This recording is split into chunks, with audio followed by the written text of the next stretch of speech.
안녕하십니까 애청자 여러분, 놀라운 부동산 놀부입니다. 자, 내일부터 국가 대명절인 구정이 시작이 됩니다. 자, 가족과 화목한 시간 보내시길 바라겠습니다. 자, 일단은 썸네일 제목 보시고 상당히 놀라셨을 텐데, 올해 2020년 부동산 하락한다.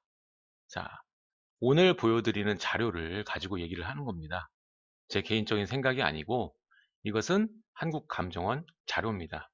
자, 2019년 부동산 동향 그리고 2020년 전망을 함께 나타낸 이 보고문인데요. 요거를 오늘 함께 살펴보도록 하겠습니다. 시청하시기 전에 좋아요와 구독하기 부탁드리도록 하겠습니다. 자, 먼저 2019년 거시여건 및 부동산 시장 동향 살펴보도록 하겠습니다. 거시경제시장. 자, 국내 경제 동향. 19년 3분기 경제 성장률은 전년 동기 대비했을 때 2018년 대비했을 때 2%, 그리고 전분기 2분기 대비했을 때는 0.4% 상승하였고, 최근 이 건설업 부진이 경제 성장에 지속적으로 부정적인 영향을 미치고 있는 상황. 자, 우리가 이전에 그 정권 보시게 되면은 건설업이 굉장히 화랑을 하면서 경제 성장의 상당 부분을 차지했었거든요. 동력이 됐는데, 자, 이번 정권 들어와서는 건설업 부진이 계속적으로 경제 성장에 부정적인 영향을 미치고 있다. 이런 것을 그래프로 나타내고 있는 것입니다. 자, 밑에 그래프를 한번 보시죠. 그래프를 보시게 되면은, 자, 2016년부터 19년까지의 분기별로 이 경제 활동별 성장 기여도를 보면 되는데, 자, 여기 보시면은 이 그린 색깔, 그린 색깔, 연두 색깔이 서비스업입니다. 지금 거의 성장 기여도의 대부분을 서비스업이 차지하고 있는 상황이고요. 그리고 건설업이 파란 부분인데, 지금 18년 1분기부터 보시면은 이 마이너스를 계속적으로 기록하고 있습니다. 자, 그리고 투자 부분 한번 보겠습니다. 투자 경기는 어떨까? 설비 투자는 최근 하락세가 지속되고 있는 상황이고, 이 건설 투자는 하락세를 보이고 있는데, 이 중에서 토목건설 같은 경우는 상승세로 전환된 상황입니다. 자, 토목은 우리 잘 알고 있는 SOC 사업 같은 경우, 그리고 도로나 지하철 이런 사업들 이야기를 하는 겁니다. 자, 18년 3분기부터는 이 상승하는 기조로 바뀌었다. 그리고 금융적인 부분에서는 요즘에 경제 성장률하고 소비가 둔화돼 있죠. 그리고 투자도 지금 감소돼 있고, 그런 경기 전반의 침체 영향이 있기 때문에 물가 상승률이 지속적으로 일정 부분 받쳐줘야 되는데 물가 상승률이 낮습니다. 그러다 보니까 앞으로도 이 저금리 기조는 당분간 계속적으로 지속될 거다, 이렇게 판단하고 있는 것입니다. 자, 지금 주택담보대출 금리, 그리고 물가 상승률 나타내고 있는데, 지금 지속적으로 떨어지고 있는 모습 보여주고 있습니다. 그리고 선진국, 미국, 영국, 캐나다, 유럽 이런 적 봐도 지금 기준금리 자체가 낮은 상태로 유지되는 모습을 보여주고 있습니다. 자, 다음으로 대출 시장 보시게 되면 가계대출 증가 속도는 이전에 굉장히 빨랐는데, 작년 들어와서 2019년 들어와서 증가 속도는 둔화된 반면, 이 주택담보대출만큼은 최근 증가 속도가 확대돼서 19년 10월 가계대출은 1074조, 그리고 주택담보대출이 630조, 60% 정도로 나타나지고 있습니다. 자, 보시면은 가계대출 추이, 그리고 주택담보대출 추이 이렇게 나눠서 나오고 있는데요. 자, 증감률 보면은 17년부터 쭉 증감률이 낮아지고 있는 모습 보여주고 있습니다. 자, 가계대출 금액은 당연히 지속적으로 상승하고 있는 것이고요. 근데 주택담보대출 같은 경우에는 비슷하게 이렇게 증감률이 낮아지다가 최근 우리 19년 들어와서 하반기에 또 부동산 가격 오르고 했죠. 자, 19년 하반기 기점으로 다시 올라가는 모습. 뭐 큰 차이는 없어 보이긴 하는데 사실상 보면 이게 증가하는 겁니다. 자, 그리고 이번엔 대외 여건 상황 보겠습니다. 원달러 환율의 지속적인 상승으로 원화의 화폐 가치가 하락 중이고, 경상수지는 4월 적자를 기록한 이후 꾸준히 흑자를 유지하고 있는 상황이다. 자, 일단은 19년에 하나의 또 키워드라고 보면은 달러 모으기, 이게 유행이었죠. 아무래도 이 환율이 지속적으로 상승하면서 화폐 가치에 대한 논란이 많았습니다. 자, 이 대외적 선진국들의 추세를 보자면 경제 성장률 전망이 거의 대부분 하향세가 뚜렷하게 나타나고 있고, 우리나라의 경우에는 IT 기업 성장, 그리고 정부의 경기 부양책 영향으로 올해는 성장세가 좀 확대될 것이다 라고 전망하고 있습니다. 자, 일단은 2020년 확정 예산안 중에 이 재정 지출 확정 예산안 중에는 가장 많이 늘어나는 분야가 바로 보건, 복지, 고용 분야입니다. 여기에 180조 5천억 정도가 배정이 되어서 2019년도 대비했을 때는 약 20조 정도가 증액된 금액입니다. 자, 그리고 이 부동산 관련 눈에 띄는 부분은 내년도 도로, 철도, 이 적기 맞춰서 준공하는 거 지원하는 것, 그리고 대중교통 기반시설 확충 예산들도 조금씩 늘려놨습니다. 그래서 우리가 내년에 주목해야 될 부분은 이 대규모 프로젝트라고 얘기를 했었죠. 제 예전 영상 보시면 그 부분에 관련된 게 보입니다. 아무리 눌러 막더라도 이러한 호재들이 가시화되는 게 2020년이다. 이렇게 좀 볼 수가 있는 것이죠. 그래서 이런 도로, 철도, 그리고 뭐 대중교통 기반 시설, 프로젝트, 뭐 이런 것들 올해는 주목을 해야 된다. 자, 이젠 본격적으로 주택 매매 시장 살펴보겠습니다. 2019년 전국 주택과 아파트 매매 가격 상승률, 전국 주택은 마이너스 0.36, 그리고 아파트는 마이너스 1.42%, 상반기 하락세에서 하반기 상승세, 요게 키워드죠. 자, 하반기는 주택 0.56% 상승, 아파트는 0.43%로 됐다. 이렇게 나타내고 있습니다. 자, 2019년 매매 가격은 2018년 대비했을 때 하락세로 전환되었거나 상승폭이 둔화. 대부분 시도 지역의 19년 하반기 변동률은 19년 상반기 변동률보다는 증가했다. 자, 지금 보면은 약간 이상하죠. 이게 수치가 다 다른 거예요. 지금 이게 한국감정원 기준이잖아요. 그래서 2019년 아파트 가격 전국은 마이너스 1.42. 그럼 서울 한번 볼게요. 서울 보시게 되면은 아파트로 볼게요. 아파트로 보면은 19년 1.11% 상승으로 이렇게 기록이 되네요. 상반기에는 마이너스 1.79 떨어졌다가 하반기에 2.96% 상승으로 해서 1.11%가 상승했다. 이렇게 나오고 있는 겁니다. 근데 KB부동산이랑은 좀 다르거든요. KB부동산은 서울 2.9%입니다. 그러니까 이거보다 1%가 넘게 차이가 나는 거예요. 이 정도면 KB부동산 기준하고 한국감정원 기준하고 차이가 좀 많다라고 볼 수가 있는 건데 여러분들의 맞는 지표를 보시는 게 좋을 것 같습니다. 자, 아무튼 간에 결론적으로 말해서 이 한국감정원 기준으로 해도 그리고 KB부동산 기준으로 해도 변하지 않는 게 있습니다. 바로 6년 연속 서울 아파트 가격이 상승했다는 것이죠. 자, 2020년은 어떻게 될까요? 자, 그리고 올해 2020년에 가장 중요한 키워드인 주택 전세 시장 한번 살펴보겠습니다. 2019년 전국의 주택 아파트 전세 가격 상승률은 아파트의 경우 마이너스 1.78%입니다. 자, 이 수치는요, 바로 그 전해인 2018년 마이너스 2.87보다는 하락폭이 둔화된 모습이다. 총체적으로 봤을 때 2018년 이후 대부분 지역의 전세 가격은 하락세로 전환되어서 2019년 상반기까지 하락세가 지속되었고 2019년 하반기부터 전세 가격 하락폭이 둔화되거나 상승세로 전환되는 모습을 보인다. 자, 서울 볼게요. 서울의 아파트 보시게 되면은 2018년, 19년 마이너스를 기록하다가 상반기 이 마이너스고 하반기가 상승입니다. 1.69%포인트. 그래서 요거를 평균적으로 봤을 때는 마이너스인데 지금은 상승 추세다. 이렇게 풀이를 하시면 될 것 같아요. 자, 그래서 이 한국감정원 연구원의 보고문을 보면 주택시장 종합 2019년 하반기 매매 가격은 상승세로 전환되거나 하락폭이 둔화되는 등 안정적인 상황이고 서울의 일부 및 대전은 투자 수요가 집중되어서 매매 가격 상승세가 뚜렷하다. 자, 매매 시장은 1216 대책으로 인해서 고가주택 투자 수요 감소로 인해 소강 국면에 접어들 것으로 예상이 되고 전세 시장은 하락폭이 둔화되거나 상승세로 전환되고 경기와 충남 지역 등은 최근 누적된 입주 물량이 대부분 소진되었기 때문에 상승세로 전환된 것으로 보고 있다. 자, 지금까지 2019년에 대한 이야기를 했고요.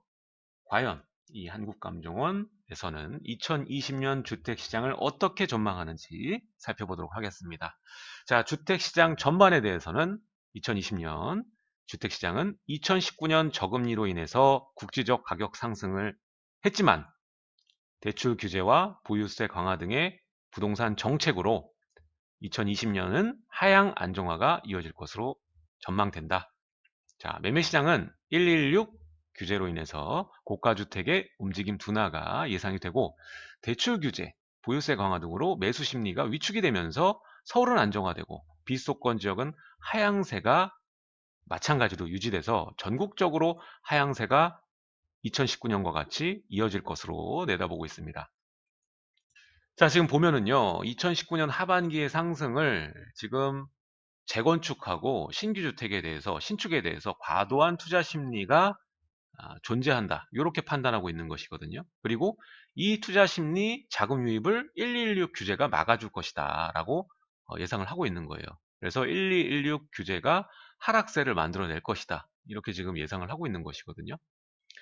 자, 지금 자금 조달 계획서 같은 경우에는 이 3월부터는 증빙 서류까지 필수적으로 제출을 해야 되게끔 바뀌는 거고, 그리고 담보대출 같은 경우에도 초고가 주택은 아예 0원이고, 그리고 9억 초과분에 대해서도 반절로 줄어들었고, 여기에다가 이 보유세 같은 경우에는 매년마다 지금 상승하는 구조로 규제를 펴놨죠. 그러다 보니까 2020년, 2021년 더욱더 세부담은 증가할 수밖에 없습니다. 그래서 이러한 강화로 인해서 이 심리가 위축되게 될 것이다, 이렇게 전망을 하고 있는 것이고요.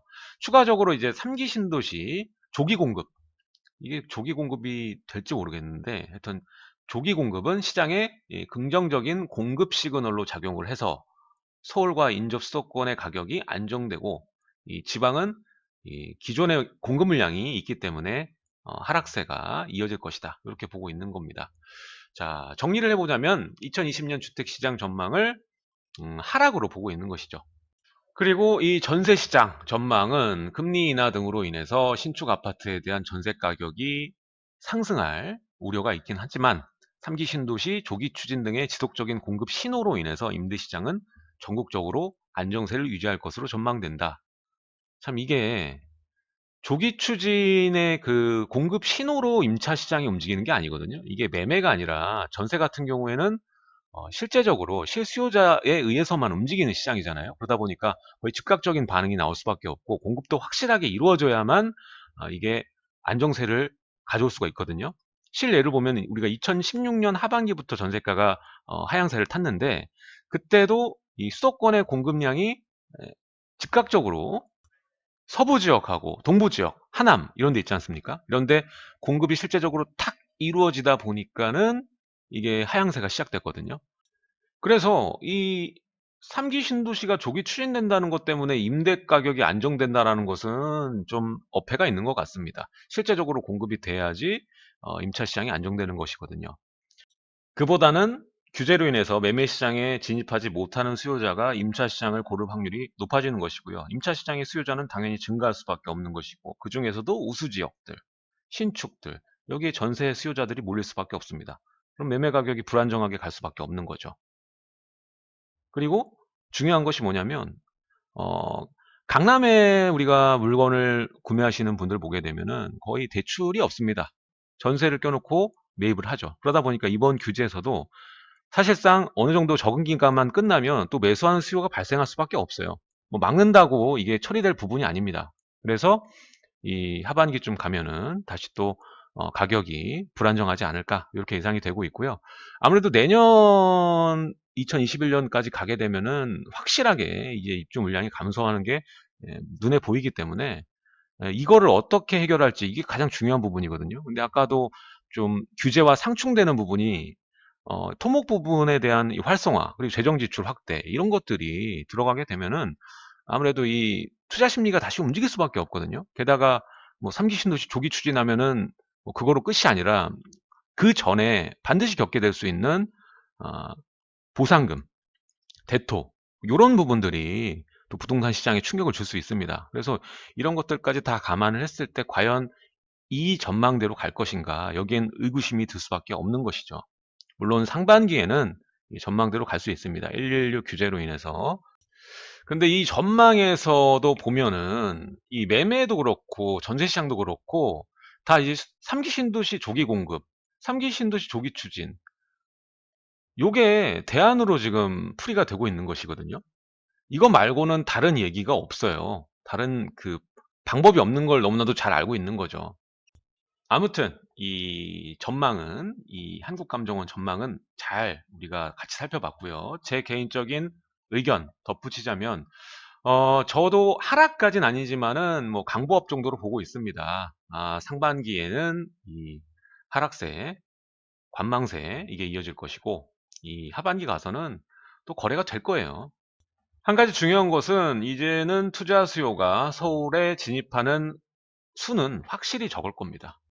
결국에 하반기에 규제 적응 이후에 매수하는 수요자들은 거의 실수요자일 거예요.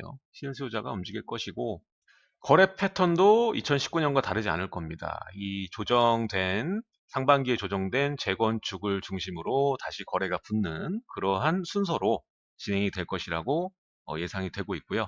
아무래도 이 대출 규제가 적용이 되는 부분이기 때문에 한계점은 당연히 있겠죠. 그래서 뭐 보합 정도로 봐야 되니까, 투자하시는 분들은 사실 수익을 거두려고 투자하는 거잖아요. 그러니까 냉정하게 시장을 좀 바라보는 게 좋지 않을까. 사실 이 한국감정원의 자료를 보시게 되면은 토지에 대한 부분과 뭐 상가, 그러니까 수익형 부동산에 대한 부분도 있습니다. 근데 어, 관심 없는 분은 지루할 수 있기 때문에 오늘은 주택에 대한 전망만 했고요. 다음에 따로 이 토지와 그리고 수익형 부동산에 대한 그 시황 그리고 전망 여기에 대해서는 따로 한번 빼서 이야기를 하도록 하겠습니다. 아무튼 간에 중요한 것은 여러분들이 2020년 부동산 포지션을 어떻게 잡느냐. 일단은 매매를 선택하지 않는 임차 수요 같은 경우에는 최대한 빠르게 입지 선정하는 것이 중요할 거다. 전 이렇게 보고 있고요. 매입을 하실 분은 좀 선별적으로 하셨으면 좋겠습니다. 지금은 안정적으로 가시는 게 좋아요. 가격이 이미 갈 만큼 갔기 때문에 조금 그 추가적인 상승 동력이 있거나 개발 호재, 아까 말했던 이 토목 부분과 연결이 될 수 있는 부동산이라던가 이런 쪽으로 공략을 하시는 게 더 좋을 거다. 그리고 재개발에서도 초기 단계에 있는, 극초기 단계에 있는 재개발은 유망하기 때문에 여러분들이 이런 쪽으로 접근하시는 게 좋다. 자, 그리고 굉장히 중요한 이야기인데요. 지금 수요자 중에는 자본이 좀 부족하신 분들이 있을 겁니다. 지금 서울의 아파트를 사자니 자본이 좀 부족하다 이러신 분이 있기 때문에 본인 형편에 맞게는 9억 이하의 아파트를 보는 게 맞는 분들이 상당히 많다고 생각이 되는데요. 지금 9억 이하의 풍선 효과, 급등, 뭐 이런 얘기들이 있습니다. 근데 이게 지역마다 좀 달라요. 서울의 25개구 중에 어떤 구는 지금 9억 이하 아파트의 거래도 실제적으로 이루어지고, 호가도 착착 올라가는 모습을 보여주고 있고, 어느 지역은 호가만 올라 있고, 거래는 안 되고, 이런 지역이 나뉘어 있거든요. 그러니까 여러분들 선별적으로 좀 보시는 게 필요하고요. 이런 작은 주택일수록 여러분들 9억 이하의 주택일수록 임장하시고 꼼꼼히 따져보시고 매수를 하셔야 됩니다. 뭐 9억 이하짜리도 지금 젊으신 분들은 그런 문의를 많이 해요. 일단 9억 이하 아파트가 또 올라가니까 이러면 아예 서울에 진입을 못할 수 있으니 전세를 껴놓고 사두고 본인은 임대로 거주하겠다. 이런 분들이 많거든요. 그러니까 이런 분들에게 좀 말씀을 해드리면은 그렇게 여러분 마음이 조급한 만큼 이 9억 이하 아파트들이 조급하게 올라가지는 않을 거예요. 아까도 말했지만 지역적으로 차등이 있거든요. 물론 이번 조치로 인해서, 규제로 인해서 호가가 5천에서 1억 정도씩은 다 올라갔어요. 호가가. 거래는 이전 거래에서 멈춰 있고 이런 경우가 있기 때문에 현장을 가보면 느낌을 알 수가 있습니다. 실제 거래가 됐는지도 확인할 수가 있고요. 실제적으로 강서구나 이런데 구축 아파트 보면은 지금 6억대 아파트들 뭐 7억 이상으로 넘어가가지고 거래되고 이런 게 지금 최근에 보이고 있거든요. 그러니까 여러분들이 생각하는 지역을 가서 보시는 게 중요합니다. 그리고 직장이 늘어나고 인구가 늘어나는 그러한 지역들, 생활 인프라가 좋아지는 지역들 이런 데는 9억 이하 아파트들이 가격이 올라가면 절대로 떨어지지 않습니다. 그러니까 여러분들이 지금 냉정하게 좀 판단해서 이번 조정장, 관망장, 이번 그 4월 전후까지 기회가 온다면 잡으시는 게 좋을 거라고 판단이 됩니다. 자, 오늘은 여기까지 한국감정원 2019년 부동산 시장 동향 및 2020년 전망 중에 주택시장에 관련된 부분만 여러분들과 함께 살펴봤습니다. 덧붙여서 제 개인적인 의견까지 말씀을 해드렸습니다. 자, 지금 이 관망세가 될 때일수록 여러분들이 촉각을 세우고 면밀하게 검토해 보시고 분석하시고 기회가 기회인 것을 알아차릴 수만 있다면 반드시 좋은 결과가 있을 거라고 생각이 됩니다. 이번 구정에 맛있는 거 많이 드시고요. 올해 새해 대박 나는 한 해 되시길 바라겠습니다. 감사합니다.